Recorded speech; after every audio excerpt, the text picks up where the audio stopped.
Sa iba pang balita, tuloy-tuloy naman ang itinatayong Detour Bridge sa Barangay Pigatan matapos ilahad ng Department of Public Works and Highways Region 2 na mahigit 80% na ang natatapos sa proyekto.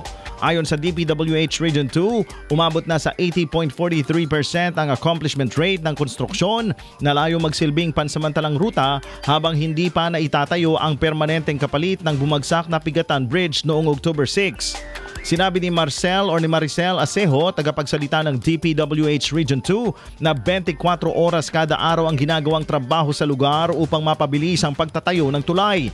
Gayunpaman, aminado siyang nakaranas ng pagkaantala ang operasyon dahil sa magkakasunod na masamang panahon sa lalawigan. Matatanda ang iniatas ni DPWH Secretary Vince Dizon na matapos sa loob ng 60 araw ang pansamantalang tulay upang muling maibalik ang daloy ng transportasyon para sa mga motorista at biyaherong apektado ng insidente.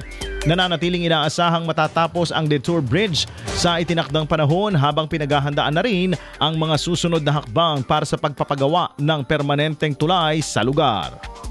IFM News.